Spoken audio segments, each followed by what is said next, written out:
पिंपरी चिंचवड शहराच्या अजित पवार गटाच्या शहर अध्यक्ष कविता आल्हाट यांच्या अध्यक्षतेखाली मकर संक्रांतीनिमित्त तसंच लक्षवेधी स्पोर्ट फाउंडेशन आयोजित हळदी कुंकू समारंभ कार्यक्रमाचं आयोजन करण्यात आलं होतं। या हळदी कुंकू समारंभात विधवा महिलांना हळदी कुंकाचा मान देण्यात आला। विधवा महिलांना सुहासिनींचा मान समाजात देत नाहीत, मात्र कविताताई आल्हाट यांनी समाजापुढे एक आदर्श निर्माण करत विधवा महिलांना प्रथम हळदी कुंकाचा मान दिला। त्यामुळे विधवा महिलांना अश्रू अनावर झाले। या हळदी कुंकू समारंभात मोशी येथील महिलांची मोठ्या संख्येने उपस्थिती पाहायला मिळाली।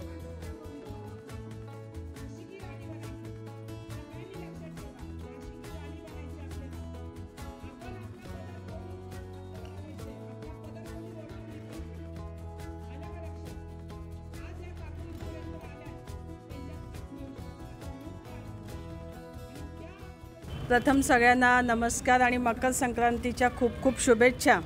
आज राष्ट्रवादी महिला काँग्रेस पार्टीच्या प्रदेशाध्यक्षा आदरणीय रुपालीताई चाकणकर यांनी सांगितलेल्या यांच्या आदेशानुसार आमच्या पिंपरी चिंचवड शहराच्या महिला अध्यक्ष कविताताई आल्हाट यांनी जो स्तुत्य उपक्रम राबवलेला आहे मोशीत, मगाशी आपण पाहिलंच आहे की इथे सगळ्यात ज्येष्ठ महिला आहेत आणि मोशी गावामध्ये हा उपक्रम राबवला हे त्यांनी खरंच खूप मोठं डेअरिंग केलेलं आहे। त्यांच्याबद्दल पहिले आपण खरंच त्यांचं कौतुक करू।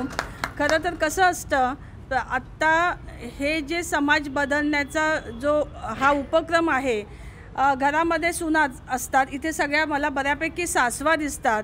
त्या सासवा सुनांना म्हणत असतात, जाग बाई तू हळदी कुंकाचा कार्यक्रम आहे, मी काही येणार नाही। पण आज सगळ्या डेअरिंगनी कविताताईंनी जो कार्यक्रम राबवला आहे तर त्यांनी डेअरिंग केलेला आहे आणि सगळ्यांच्या चेहऱ्यावर मला एक कॉन्फिडन्स निर्माण झालेला दिसतोय आणि हा खरंच स्तुत्य उपक्रम कविताताईंनाचं खूप कौतुक करू इच्छिते आणि त्यांचे असेच उपक्रम नेहमीच असतात। मगाशी मी सांगितलं माझ्या बोलण्यामध्ये की जे महिलांसाठी कॅन्सरचं जो अवेअरनेस असेल त्यासाठी अनेक वेगवेगळे स्तुत्य उपक्रम कविताताई राबवत असतात आणि पुढच्या येणाऱ्या महानगरपालिकेच्या इलेक्शनसाठी त्यांच्या खूप खूप शुभेच्छा आणि सगळ्या महिला त्यांना साथ देतील याबद्दल मला काही शंका नाही वाटत। राष्ट्रवादी काँग्रेस पार्टीकडून आमच्या महिला आयोग अध्यक्षा रुपालीताई चाकणकर यांचाच आम्हाला आदेश असल्यामुळं प्रत्येक पिंपरी चिंचवड शहरामध्ये आम्ही हा कार्यक्रम राबवत आहोत आणि आज आमच्या महिला अध्यक्षा कविताताई आल्हाट यांच्या प्रभागामध्ये आज सुरुवात झाली आहे आणि त्यांनी खूप हा स्तुत्य असा उपक्रम इथे घेतलेला आहे आणि बऱ्याच महिलांनी त्यांना उत्स्फूर्तपणे सहभाग घेऊन सहकार्य केलेलं आहे आणि त्या ज्या कार्यक्रमाचा आज रूढी परंपरा ह्या सगळं बाजूला ठेवून मोशी गावसारखं ठिकाण म्हणजे इथं थोडंसं ग्रामीण भाग असल्यासारखं आहे आणि तिथं महिलांनी सहभाग घेणं म्हणजे हे अशक्यच, पण ताईंनी ते शक्य करून दाखवलं आणि महिलांनी त्यांना प्रभागातल्या महिलांनी त्यांना प्रतिसाद दिला। हा आज आपण समोर बघतच आहोत की भरपूर महिलांनी यात सहभाग नोंदवून स्वतःच्या प्रतिक्रियासुद्धा दिलेल्या आहेत आणि खरंच ताईंना मी पुढच्या वाटचालीसाठी खूप खूप शुभेच्छा देते।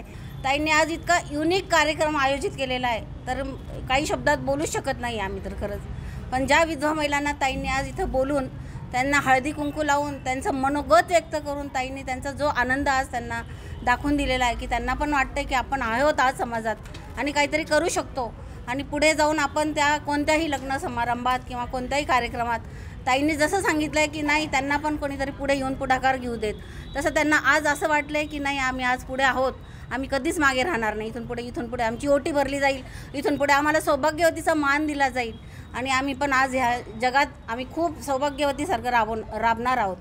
म्हणून मी ताईंचं परत पुन्हा एकदा स्वागत करते। ताईचं बद्दल बोलायचं मला व्यक्त करायचं थोडं हे आहे ना, फार चांगलं कामं केले त्यांनी मावशीमध्ये पण भुसरीमध्ये सगळं इथं बघितलं तर आमचं मावशीमध्ये एवढं हे केले त्यांनी, एक कार्यक्रम पण त्यांनी हे केलं नाही, सगळ्यांना हे करून पुढं घेऊन त्यांनी कार्यक्रम चांगलं केले। कविताताईला केवढं आभार असलं तर पण कमीच आमचं। आता त्यांनी पुढं आम्हाला जिथून आले तर पण चांगलं वाटणार मला तर महिलासाठी एवढं स्ट्रगल पण केले ह्यांनी, मला फार ह्यांचं बरं आभारी आहे मी। आज मला इतकं भरून आलं आणि इतकं कविताताईंबद्दल मला खूपच हे वाटलं की मी त्यांना खूप खूप धन्यवाद देते। आज त्यांनी आमच्यासारख्या स्त्रियांचा सत्कार केला आहे तर मी माझ्या आयुष्यामध्ये माझे अनुभव म्हणजे माझं लग्न होऊन 4 वर्षात माझे पती गेले आणि त्यानंतर मी शिक्षण घेऊन माझ्या मुलांना मोठं केलं सर्व्हिस करून. मुलगा माझा फक्त 2.5 महिन्याचा होता आणि मुलगी 3 वर्षाची. त्या दोघांचंही मी व्यवस्थित संगोपन केलं. पण मला वाईट हेच वाटायचं की ज्या वेळेला त्यांचे मी लग्न केले त्यावेळेला मला मागे सारलं गेलं, कारण मी विधवा होती. त्यांचं ना मी औक्षण करू शकली, त्यांना ना हळद लावू शकली. तरी कविताताई जेव्हा मला म्हणाल्या की आपण हे सगळं खोडून काढायचं आहे, त्यामुळे मला खूप खूप हे वाटलं त्यांच्याबद्दल. म्हणजे खूप भरून आल्यासारखं वाटतंय. प्रथम मी कविताताईंचे खूप आभार मानते की त्यांनी आमच्यासारख्या महिलांना एवढं म्हणजे इथे बोलवून आमचा सन्मान केला. हे तर खूप मोठा आहे. आणि ह्यांचे नेहमीच खूप छान छान उपक्रम असतात. त्यामधला हा एक एकदम चांगला उपक्रम आहे. आणि त्यांनी सांगितलं की जो GR काढलेला आहे, हा GR मला कधी कळालाच नसता. तो GR आज कविताताईंमुळे कळाला आहे आम्हाला.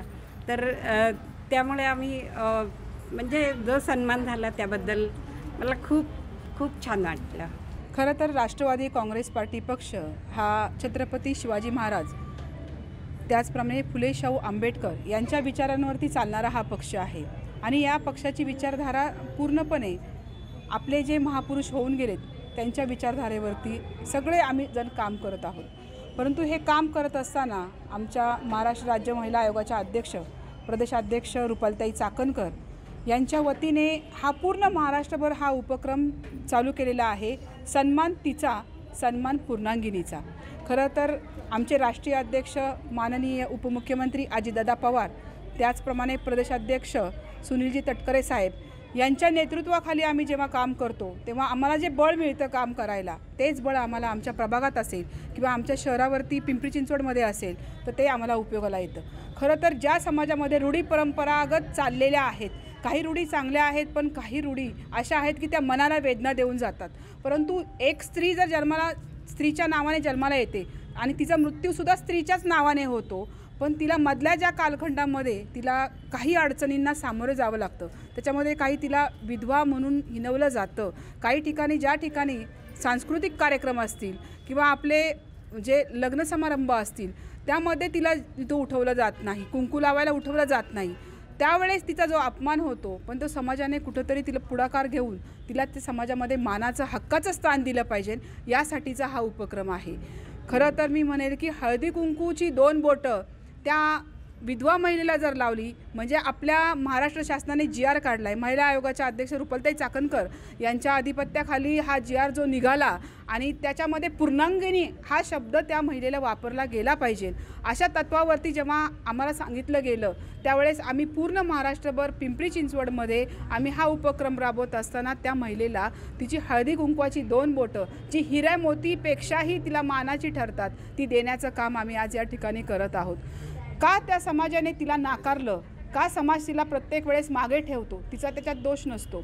आपण काही सोडलं आहे का? जेव्हा एखाद्या महिलेचा नवरा जातो त्या महिलेचा श्वास त्या महिलेनी सोडला आहे का? त्या महिलेनी साडी घालण्याचं सोडलं आहे का? किंवा नटण्यात मुरडण्याचं सोडलं आहे का? पण ह्या सगळ्या गोष्टींना कुठंतरी आळा घालण्यासाठी तिला एक सामाजिक स्थान देण्यासाठीचा हा छोटासा उपक्रम आम्ही या ठिकाणी घेतला. तिचं हक्काचं स्थान आहे.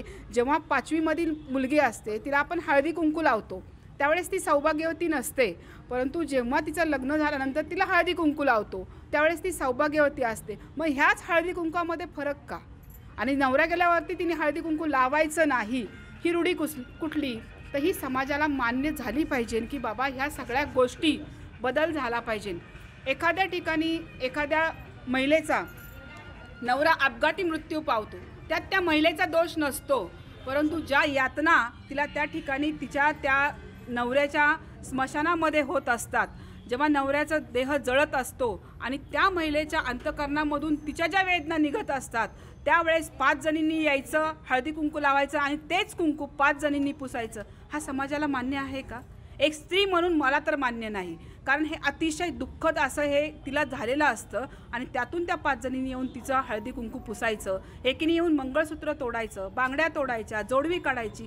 हा समाजाला कुठंतरी बदल झाला पाहिजे. त्या महिलेच्या, मला तर वाटतं त्या महिलेचा आत्मविश्वास त्या बांगड्या काढण्यामुळे जातो, ते आत्मविश्वास तिचा मंगळसूत्र काढण्यामुळे जातो. ज्या महिलेला आपल्या कुटुंबातल्या मुलाला सांभाळायचं असतं, त्याला वाढवायचं असतं, संस्कार घडवायचे असतात आणि ह्या सगळ्या गोष्टींमुळं ती कुठंतरी आपला आत्मविश्वास हरते की काय असं मला वाटतं. त्यामुळं राष्ट्रवादी काँग्रेस पक्ष हा महापुरुषांच्या विचारधारेवरती चालणारा पक्ष आहे. त्यामुळे मला तरी वाटतं की आपल्यासारख्या सगळ्या महिला भगिनींनी पुढं येऊन कुठंतरी हा बदल केला पाहिजे, समाजामध्ये हा बदल आणला पाहिजे की सगळ्यांना हळदी कुंकाचा मान मिळाला पाहिजे. आम्ही सगळ्या महिला भगिनी खरं तर इतर वेळेस आम्ही सौभाग्यवतींसाठी हळदी कुंकू घेतो, परंतु 5वं घर असं सोडतो की त्या ठिकाणी विधवा महिला आहे, तिला सांगायचं नाही. पण आम्ही सगळ्यांनी आज ठराव केला आहे की हे सगळं बंद करायचं आणि आपल्या विधवा महिला भगिनींना पूर्णांगिनी म्हणून बोलायचं आणि तिला हळदी कुंकाचा मान द्यायचं. त्यामुळे आज या उपक्रमाला खरंच तर माझ्या महिला भगिनींनी, माझ्या माता भगिनींनी, माऊलींनी इथे साथ दिली. मला वाटत होतं मी कुठेतरी सुरुवात करते आणि हे गाव आहे आमचं, मोशी गाव आहे, या मोशी गावातनं महिला मला विरोध करतील, ताई तुम्ही हे काय करताय. परंतु मला 2-3 जणींचे कॉल असे आले, परंतु बाकीच्या महिलांनी जो साथ दिली आणि आपल्यामध्ये बदल घडवायचं ते ठरवलं, ते आज खरंच मला स्तुत्य असं वाटलं. आणि मी खरंच महिला भगिनींची कुठंतरी आभारी आहे की त्यांनी या ठिकाणी या कार्यक्रमाला उपस्थिती दाखवली आणि बऱ्याचशा महिला भगिनींनी त्यांचे अनुभव पण सांगितले.